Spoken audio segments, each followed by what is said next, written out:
ആരോഗ്യ മനുഷ്യ സേവന വകുപ്പിനെ നയിക്കാൻ വാക്സിൻ വിരുദ്ധ പ്രവർത്തകനായ റോബർട്ട് എഫ് കെന്നഡി ജൂനിയറിനെ നാമനിർദ്ദേശം ചെയ്യുമെന്ന് വെളിപ്പെടുത്തിയിരിക്കുകയാണ് നിയുക്ത പ്രസിഡന്റ് ഡൊണാൾഡ് ട്രംപ്. പൊതുജനാരോഗ്യ ഉദ്യോഗസ്ഥർ അപകടകരമെന്ന് വിലയിരുത്തിയ ഒരാളെയാണ് മയക്കുമരുന്ന് മുതൽ എല്ലാ കാര്യങ്ങളുടെയും മേൽനോട്ടം വഹിക്കുന്ന ഒരു വലിയ ഏജൻസിയുടെ ചുമതല ഏൽപ്പിക്കുന്നത്.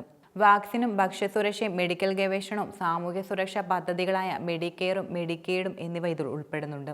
പൊതുജനാരോഗ്യത്തിന്റെ കാര്യത്തിൽ വഞ്ചന, തെറ്റായ വിവരങ്ങൾ തുടങ്ങിയവയിൽ ഏർപ്പെട്ടിരിക്കുന്ന വ്യാവസായിക ഭക്ഷ്യസമുച്ചയവും മയക്കുമരുന്ന് കമ്പനികളും വളരെ കാലമായി അമേരിക്കയെ തകർത്തുവെന്ന് ട്രംപ് തന്റെ ട്രൂത്ത് സോഷ്യൽ സൈറ്റിൽ പോസ്റ്റിൽ അപ്പോയിന്റ്മെന്റ് പ്രഖ്യാപിക്കുകയുണ്ടായി. മാത്രമല്ല, കെന്നഡി ക്രോണിക് ഡിസീസസ് പകർച്ചവ്യാധി അവസാനിപ്പിക്കും, അമേരിക്കയെ വീണ്ടും കൂടുതൽ മികച്ചതും ആരോഗ്യകരവുമാക്കും.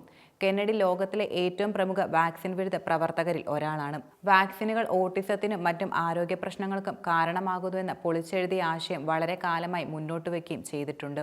വെറ്ററൻസ് അഫയേഴ്സ് ഡിപ്പാർട്ട്മെന്റ് പ്രവർത്തിപ്പിക്കാൻ ജോർജിയയിൽ നിന്നുള്ള മുൻ കോൺഗ്രസ് അംഗം ഡഗ് കോൾസിനെ തിരഞ്ഞെടുത്തതായും ട്രംപ് പ്രഖ്യാപിക്കുകയുണ്ടായി. കോളിൻസ് US എയർഫോഴ്സ് റിസർവ് കമാൻഡിലെ ചാപ്ലിനാണ്. റിപ്പബ്ലിക്കൻ 2013 മുതൽ 2021 വരെ കോൺഗ്രസിൽ സേവനമനുഷ്ഠിക്കുകയുണ്ടായി. തന്റെ ആദ്യ ഇംപീച്ച്മെന്റ് പ്രക്രിയയിൽ ട്രംപിനെ പ്രതിരോധിക്കാൻ അദ്ദേഹം വളരെയധികം സഹായിച്ചു. രാജ്യത്തെ ഏറ്റവും വലിയ രാഷ്ട്രീയ കുടുംബങ്ങളിൽ ഒന്നിൽ വ്യക്തി കൂടിയാണ് കെന്നഡി.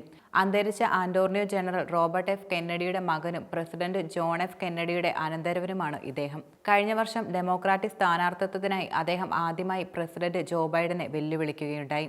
രണ്ടാമത്തെ ട്രംപ് ഭരണകൂടത്തിൽ ആരോഗ്യനയത്തിന്റെ മേൽനോട്ടം വഹിക്കുമെന്ന വാഗ്ദാനത്തോടെ ട്രംപിന് അംഗീകാരം നൽകാൻ കരാറിൽ ഏർപ്പെട്ടതിനു ശേഷം തന്റെ ബിഡ് ഉപേക്ഷിക്കുന്നതിന് മുമ്പ് അദ്ദേഹം സ്വതന്ത്രനായി മത്സരിക്കുകയും ചെയ്തു. എന്നാൽ പിന്നീട് അദ്ദേഹം തെരഞ്ഞെടുക്കപ്പെട്ട പ്രസിഡന്റും നല്ല സുഹൃത്തുക്കളായി.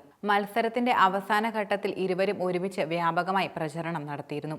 അമേരിക്കയെ വീണ്ടും ആരോഗ്യമുള്ളതാക്കുക എന്ന പ്രചരണത്തിന്റെ ഭാഗമായി പൊതുജനാരോഗ്യത്തിന്റെ മേൽനോട്ടം വഹിക്കുന്നതിൽ കെന്നഡിക്ക് ഒരു പ്രധാന പങ്ക് നൽകാൻ താൻ ഉപദേശിക്കുന്നതായി ട്രംപ് വ്യക്തമാക്കി. കഴിഞ്ഞ മാസം നടന്ന ഒരു റാലിയിൽ ട്രംപ് "ഞാൻ അവനെ ആരോഗ്യത്തോടെ വിടാൻ പോകുന്നുവെന്ന്" കഴിഞ്ഞ ആഴ്ച ഫ്ലോറിഡയിലെ പാംബീച്ചിൽ നടത്തിയ വിജയപ്രസംഗത്തിനിടെ പറയുകയുണ്ടായി. എന്നാൽ ഏത് ജോലിയാണ് അദ്ദേഹത്തിന് വാഗ്ദാനം ചെയ്യപ്പെടുകയെന്നത് വ്യക്തമായിരുന്നില്ല.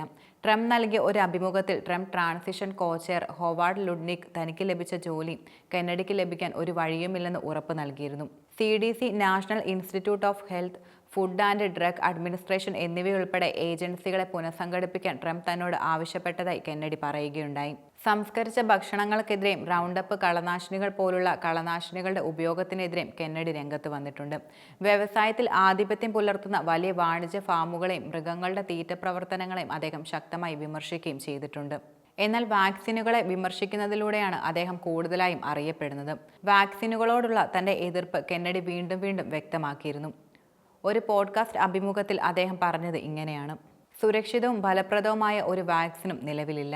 മാത്രമല്ല, വാക്സിനുകൾ ഓട്ടിസത്തിന് കാരണമാകുമെന്ന് പൊളിച്ചെഴുതിയ ആശയത്തിൽ താൻ ഇപ്പോഴും വിശ്വസിക്കുന്നുവെന്നും അദ്ദേഹം പറഞ്ഞിരുന്നു. 2021 ഒരു പോഡ്കാസ്റ്റിൽ കുട്ടികൾ എപ്പോൾ പതിവ് വാക്സിനേഷൻ സ്വീകരിക്കുമെന്ന് ഉപദേശിക്കുന്ന CDC മാർഗനിർദ്ദേശങ്ങളെ എതിർക്കാൻ അദ്ദേഹം ആളുകളോട് അഭ്യർത്ഥിക്കുകയുണ്ടായി. അദ്ദേഹത്തിന്റെ ഈ നിയമനത്തിലൂടെ ഭാവിയിൽ എന്തൊക്കെ മാറ്റങ്ങൾ ഉണ്ടാകുമെന്ന് കണ്ടറിയാം.